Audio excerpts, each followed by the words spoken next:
राजकारणामध्ये आरोप प्रत्यारोपांचा धुरळा उडत असताना बीडमध्ये मात्र मराठा वादळ पाहायला मिळालं।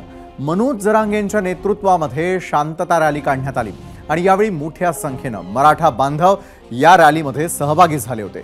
जरांगेंनी सरकारला दिलेला अल्टिमेटम अवघ्या काही दिवसात संपणार आहे आणि याच पार्श्वभूमीवर आज त्यांनी उपस्थितांशी संवाद साधला।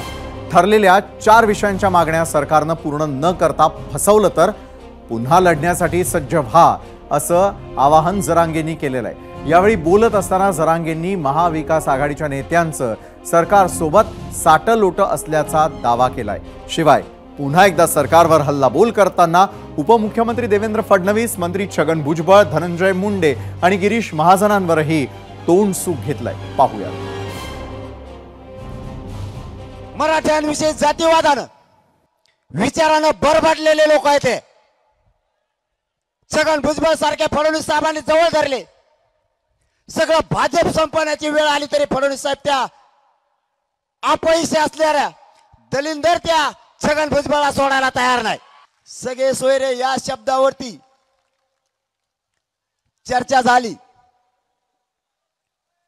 मला माहित होतं गिरीश महाजन माणसाला फसवतो। ज्या ज्या आंदोलनात तो माणूस गेला ते आंदोलन कायमचं बंद पडलं किंवा ती जात आणि जातीचं आंदोलन त्यांनी फोडलं। असे प्रकार झालेले। त्याला वाटलं तेच लय हुशार आहे, मी त्याच्या पुढचा आहे, मागेल त्या मराठ्याला द्यायचं म्हणलं की धनंजय मुंडे साहेबाचे कॉनट टाईट झाले।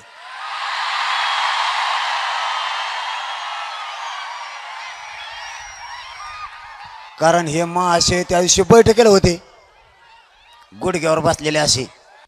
ते म्हणले ओबीसीच्या नेत्याचं लय पोट दुखत आहे सरसकट म्हणल्यावर यागळा शब्द आणा काहीतरी। म्हणलं यागळा काय आणा भाऊ आता? म्हणलं मग ज्या मराठीची नोंद सापडे त्याच्या सोयऱ्याला द्या। आणि आता वळणार आहोत शरद पवारांनी केलेल्या दाव्यावर। आम्ही विचारलेल्या प्रश्नावरती तुम्ही दिलेल्या प्रतिक्रिया पाहण्यासाठी आणि त्या प्रतिक्रियांसाठी आपण जाणार आहोत आपल्या मीडिया सेंटरवर। तर 0 आवर आम्ही तुम्हाला विचारलेला आजचा दुसरा प्रश्न, महाविकास आघाडी विधानसभेला 288 पैकी 225 पेक्षा जास्त जागा जिंकणार, शरद पवारांचा दावा खरा ठरेल असं वाटतं का? होय आणि नाही हे 2 पर्याय तुमच्या समोर होते। मात्र सोशल मीडियावरती तुम्ही व्यक्त होतात त्यावेळेला स्वप्नील थोरवे लिहितात, लोकसभेत महायुती विरोधात आलेला निकाल पाहता अवघड काहीच नाही, पण जागा वाटप बंडखोरी 3 पक्षांमधला समन्वयाचा अभाव यांचं आव्हान असेल। किरण स्वामी म्हणतात आरक्षण विषयामुळे महाविकास आघाडीला लाभ मिळेल। तर फेसबुकवरती रमेश शेवळे लिहितात, होय नक्कीच महाविकास आघाडीला जास्त जागा मिळतील। इंस्टाग्रामवरती अक्षय दुपडे म्हणतात 100% खरंय।